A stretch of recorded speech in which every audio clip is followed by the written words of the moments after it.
Hi students, welcome back to computer class. So in our last class we studied about how to work with sheet tab. We studied three methods. First one was inserting a new worksheet, second one was renaming a worksheet, and third one was deleting a worksheet. Okay? Next let us study about range. Look at the definition. A selected rectangular block of two or more cells is called a cell range or a range. So range means all of you know what a cell is. Like A1 is a cell, A2 is a cell, A3 is a cell, A4 is a cell. Okay. They are single cells. And I want to work with a group of cells. Like in this figure, see, in the figure 2.5, I want to work with a group of cells from A1 to B4. Okay, that means I need 8 cells. So for working with that 8 cells, first I will select that 8 cells, that is from A1 to B4. Okay, and that selected rectangular block of 8 cells, they are called a cell range. Okay, that is, if in Microsoft Excel, if we are selecting 2 or more cells, that is known as cell range or range. Okay, and a range is represented by the cell address of the first cell and its diagonally opposite cell. For example, a range that extends from cell A1 to B4 consists of the cells A1 to A4 and B1 to B4. Okay, so for representing range, first we'll write the name of the first cell. What is the name of the first cell? It is A1. And what is the name of the last cell? It is B4. Okay, so my range is represented, or it is written as A1 is to B4. And in this A1 to B4, there are cells from A1 to A4 and B1 to B4. Okay, that is, a range is represented by the cell address of the first cell and its diagonally opposite cell. And let us see how to select a range of cells. For that we have to follow the steps. First step is click the first cell in the range. First cell is A1. Okay, first we have to click on A1 and we have to drag the mouse pointer to the last cell. My last cell is B4. Okay, so I have to drag the mouse pointer to the B4. For selecting a range of cells, first we have to click on the first cell. That is, here first cell is A1.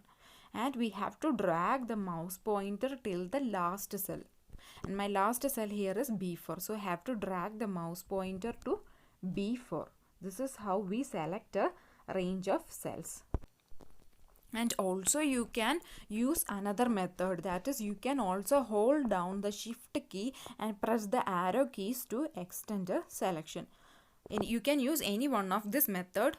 So you can study any one of the method. That is, first you can study the first method. That is, first we have to click on the first cell in the range, and second step is you have to drag the mouse pointer to the last cell. Okay, and another alternative method is you can also hold down the shift key and you can press the arrow keys for extending a selection.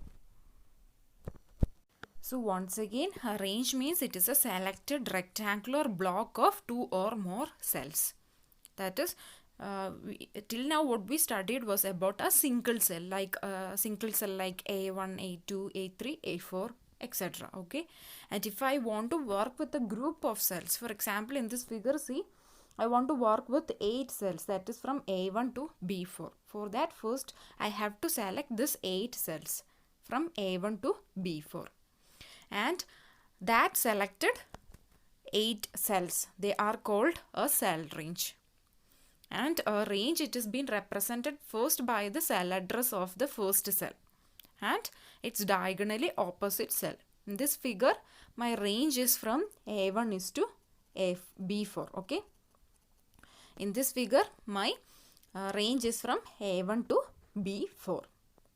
And for selecting a range of cells, first we have to click on the first cell in the range and we have to drag the mouse pointer to the last cell. In this figure, First I have to click on the cell A1 and I have to drag the mouse pointer to the last cell, that is B4. And also another alternative method is you can also hold down the shift key and press the arrow keys to extend a selection. So this is about range. Next, let us study about naming a range. That is, we can provide a name for this range. By default, the name for the range will be like A1 to B4, A1 to B5. Okay. Instead of that, we can provide a particular name, so that we can use this name for the future use. Like if we want to open that particular cell of range in our future, or for making any changes or modifications, we can use that name. Okay, so for naming a range, we have to follow some steps. And first step is you have to select the range of the cells that you want to name. Okay, see in this figure I have selected the cells from A1 to B5. Okay, so my range is from A1 is to B5. First step is you have to select the range of cells that you want to name. And once the range is being selected, you have to right click on that selected range. Once you right click, a pop-up menu appears like what you see in this picture. Okay, and there is an option for name a range. You have to click on that name a range. Okay, so second step is you have to right click on the selected range and then a pop-up menu appears and there is an option for name a range. You have to click on that option. So once you click on the name a range option, a dialog box appears. That is, a new name dialog box appears. Okay, and inside the new name dialog box, there is an option given for typing name. You can type a name according to your wish. And finally, you have to click on the OK button. Okay, so this is how you can name a selected range, or you can provide a name for a selected range. Okay, so once again, for naming a range, you have to follow these steps. Step number 1, select the range of cells that you want to name. Step number 2, right click on the selected range and a pop-up menu appears. Step number 4, click on the define name option. The new name dialog box will appear. And fourth step is you have to type the name in the name text box. And fifth step is you have to click on the OK button. This is how a selected range gets a name. Okay. There is an alternative method for naming a range. See in this figure, the arrow is been pointing to a box, and that box is known as name box. Okay, that box is known as name box. Usually it contains the cell address. And the alternative method for naming a range of cells is, first you have to select the range of cells that you want to name.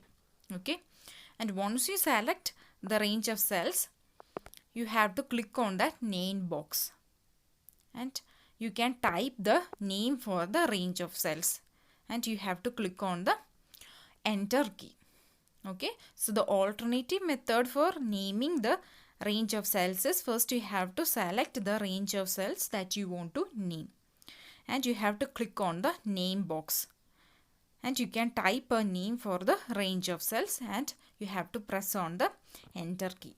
Okay, so there are two alternative methods for naming a range. You can use any one of the method, and the second method is the easiest method. Okay, and this is about range. Okay, you studied about what a range is and how to name a range.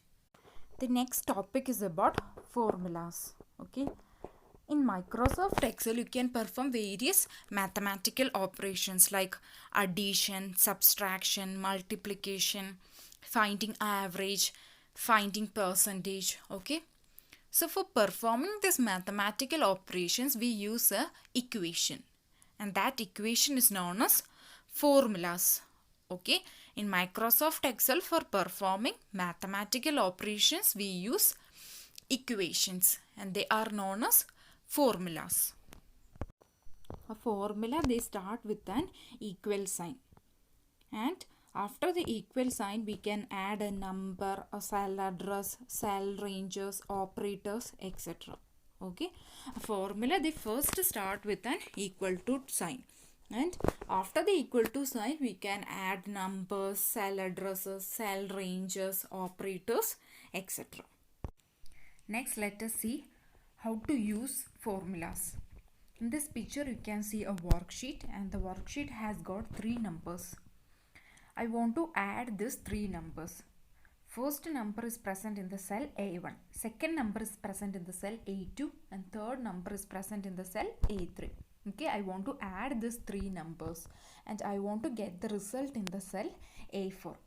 Two methods can be used for adding these numbers. First method is click in the cell A4 and type equal to 4267 plus 3470 plus 127 and press enter. So in first method you have to first click in the cell in which the result is to be published. So I am clicking in the cell A4. Okay, and you have to type the formula. We know that formula always starts with equal to sign. Only after equal to sign, number, cell address or operators can be used. So here first I am typing equal to sign and I am adding the three numbers. Okay, and see in the figure 2.9, in cell A4 you can see the result, that is 7864. So in first method you are directly adding the three numbers. Okay, and second method is click in the cell A4 and type equal to A1 plus A2 plus A3 and press enter. Second method, first you have to click in the cell in which the result is to be published and you have to type equal to and the corresponding cell addresses of each numbers are being added. So the difference between first and second method is that in first method the numbers are directly added in the formula. In second method the cell addresses are being added in the formula. Okay, that is the difference between first and second method. And in figure 2.10 you can see in cell A4 the result has been published. In both methods the same result is being seen. Then what is the difference between both the methods? The difference is that since in the first case we are directly adding the numbers, and if I am changing the value of any one of the cells, for example I am changing the value of the cell A3 from 127 to 128. Since in the first case I am directly adding the numbers inside the formula, if any one of the values in any one of the cell changes, I have to retype that value in the formula. Okay, but in the second case where cell addresses are used, you do not have to retype the changes inside the formula. This Excel will update the changed values inside the formula. Okay, that is the difference between first method and second method. Once again, it is in first method, since you are directly adding the values, if any one of the values have to be changed, you have to retype that value in the formula. But in second case, since cell addresses are being used, you do not have to change the values inside the formula. Excel will automatically update the changed values inside the formula. So of course second method is a better method. Okay. Next topic is entering a formula. In Microsoft Excel, you can use a mouse or a keyboard for entering a formula. So here I am going to teach you how to enter a formula using a mouse or a keyboard. First let us see how to enter a formula using a mouse. For that you have to look on to the figure 2.13. Okay. Here what I am going to do is first I am going to add the data shown in the cells A1, B1 and C1. And the result of that addition is to be displayed in the cell D1. Okay, this is what I am going to do. And let us see how we can do this by using a mouse. First step is you have to click on the cell in which the result is to be displayed. So click on the cell D1. And you know that a formula always starts with an equal to sign. So you have to type an equal to in it. Okay, first step is you have to click on the cell D1 and type equal to in it. Second step is you have to move on to the cell A1 and click on that particular cell. Once you click on the cell A1, its address will appear in the cell D1. And again you have to type the plus operator after that. Okay. Third step is move on to the cell B1 and click on that particular cell. Once you click on the cell B1, its address will appear in the cell D1 and type the plus operator after that. Fourth step is you have to click on the cell C1 and its address will appear in the cell D1. Now our formula is completed. Our formula is equal to A1 plus B1 plus C1. And fifth step is you have to press on the enter key. Once you click on the enter key, the result will be displayed in the cell D1. Okay. Fifth step is you have to press the enter key. Cell D1 will display the total of all the values from the cells A1 to C1. So this is how you can enter a formula using a mouse. Next, let us see how we can enter a formula using the keyboard. Same process is same, that is adding the data which is present inside the cells A1, B1 and C1, and the result is to be displayed in the cell D1. Okay, we are doing the same process but by using two different methods. First method was by using a mouse and second method is by using a keyboard. Okay, the steps are: first step, type equal to in the cell D1. Press the left arrow key to move to cell A1. Then type plus operator. Step number 2, press the left arrow key to move to the cell B1. Then type plus operator. Third step is press the left arrow key to move to cell C1. And fourth step is press the enter key. Cell D1 will display the total of all the values from the cells A1 to C1. Okay.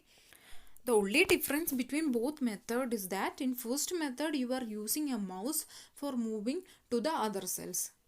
Here we are using the keys inside the keyboard for moving from one cell to another. Here we are mainly using the left arrow key for moving to the cells A1, B1 and C1. Okay, that is the only difference between these two methods.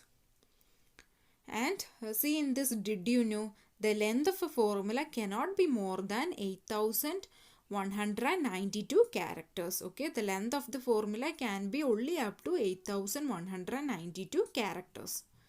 This will be asked as one word. Okay, the length of a formula, they cannot be more than 8192 characters. So this is how we can enter a formula inside Microsoft Excel. That is, you can either use a mouse or a keyboard.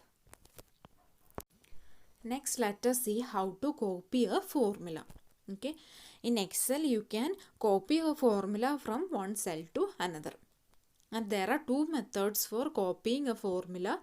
First method is copying a formula using the fill handle. Okay. In this method, first step is you have to click and select the cell that contains the formula to be copied.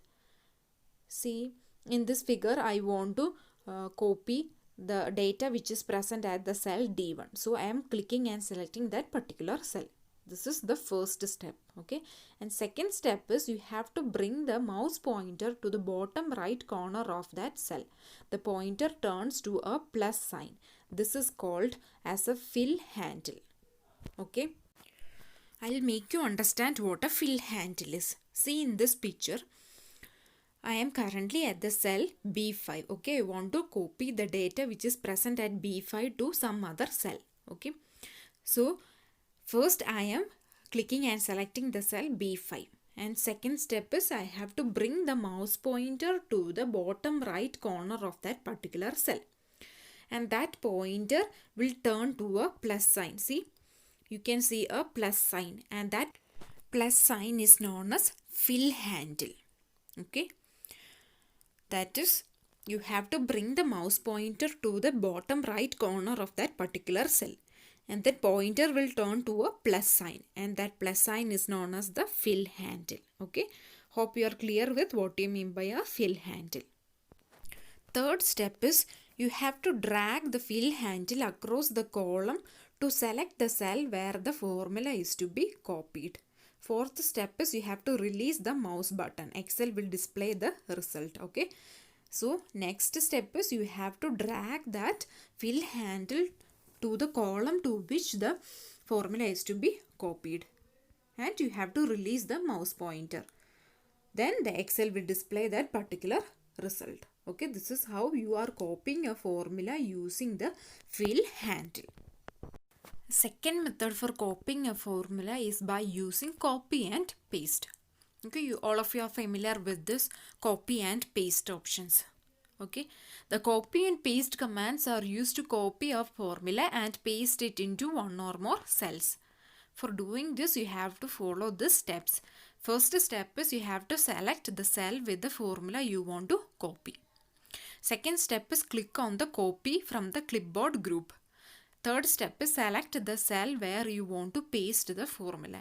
And fourth step is you have to click on the paste from the clipboard group. Okay, this is simple. Okay, like usually how you copy and paste materials. Okay, first step is you have to click on the cell in which the formula is to be copied.